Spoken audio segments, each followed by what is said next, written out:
Linéaire, exercice 3, famille libre et génératrice, une base, soit E, un espace vectoriel de dimension n. On a fait une application linéaire de E vers E. Important, c'est une application linéaire. On a quelques informations qu'on va exploiter. Et on considère un élément de E dont l'image par phi exposant n-1 est différente de 0. D'accord. On nous demande de montrer que cette famille est une base. On va opérer immédiatement, on va prendre cette famille en question justement. Et on va considérer des scalaires allant de an-1, donc plus à A2 ici du coup. Ici c'est 1, donc A1, ici A0, égale à 0. Bon, et on va voir ce que cela implique. Déjà, ce qu'on va faire, c'est qu'on va composer avec ma fonction phi, qui est linéaire, hein, je rappelle. Donc j'aurai l'image de tout ça, qui est égale à l'image de ça, par phi. Mais je vais le faire avec du n-1, pas uniquement avec phi. Parce que je sais que j'aurai quelque chose d'intéressant à partir de là. Et par linéarité justement de la fonction phi, cela va impliquer donc phi de n-1, le a0 je peux l'extraire, donc j'aurai a0, ici il ne restera plus que x, plus a1, la composée du coup, j'ai phi de 1 à l'intérieur, mais phi de n-1 ici, n-1 de phi de 1 de x. Bon, j'évite d'écrire les x pour comme ça va simplifier l'écriture. Plus a2 phi de n-1 phi de 2, etc. Jusqu'à ici, ça vaut 0, évidemment. C'est une application linéaire. Phi de 0 est égal à 0.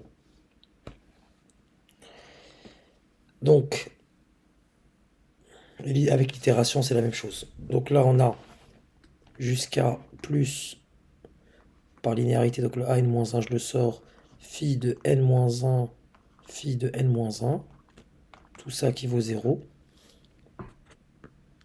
Et ce que ça va impliquer, c'est que là, je vais voir apparaître quelque chose d'intéressant. Par cette composée-là, n-1, 1, j'aurai phi de n. Et ça vaut 0. Donc A1 fois 0, le 0 l'absorbe. Ça va valoir 0. Ici, par composé n-1, donc si on va jouer avec les exposants tout simplement, n-1 puissance 2, du coup pour toutes les puissances supérieures à n, ça va valoir 0. Parce que considérez la puissance n plus 1 par exemple. Bah, c'est puissance n puissance 1, et ça vaut 0, donc ça va valoir 0. Puissance, je sais pas moi, n plus 7, c'est la même chose. Puissance n facteur de puissance 7, et ça vaut 0. Donc on pourra écrire finalement, pour aller plus vite, que pour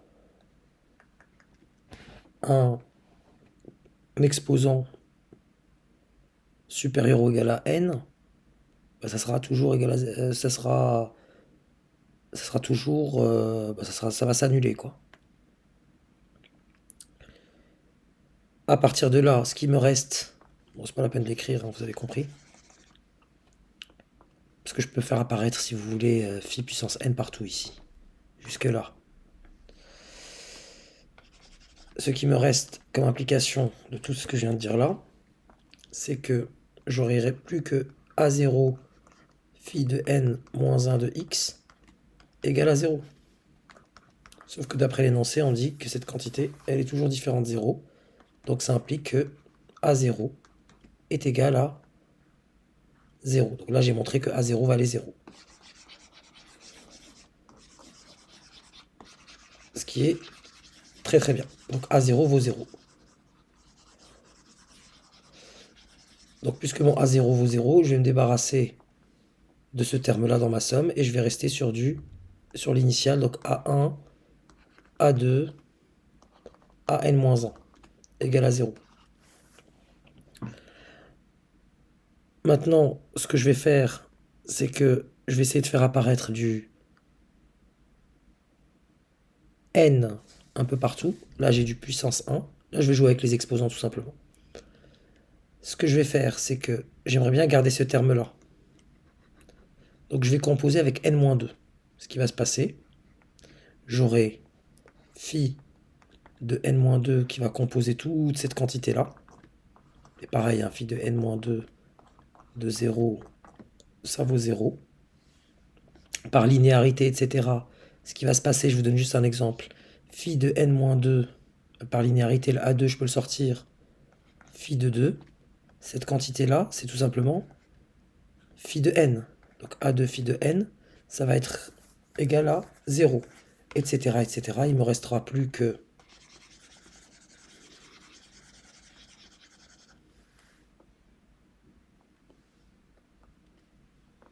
phi de n-2, phi de 1 avec un A1 devant, égal à 0. Sauf que cette quantité, donc j'aurai A1 phi de n-1 égale à 0. Et forcément, cette quantité, on sait qu'elle est jamais égale à 0. Ça va impliquer que A1 égale à 0 et on réitère le procédé jusqu'à montrer que finalement, tous les scalaires sont nuls et donc la famille considérée est bien libre.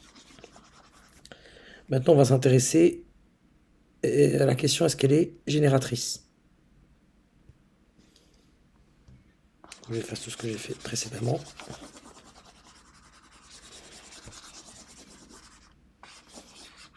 Mais voilà, conseil ici, il faut vraiment exploiter les informations. C'est pas anodin ce genre d'informations.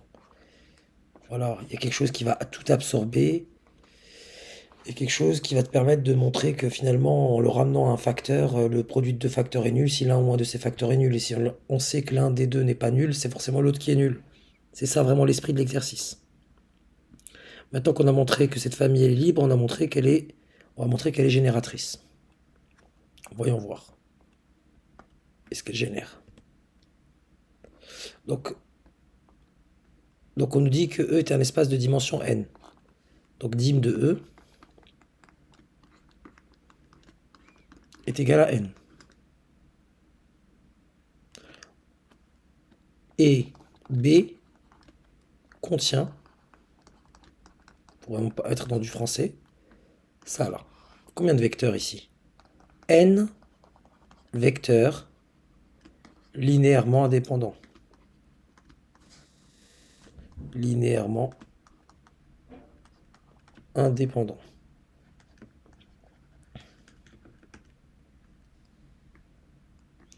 Or, et là on cite le théorème, dans un espace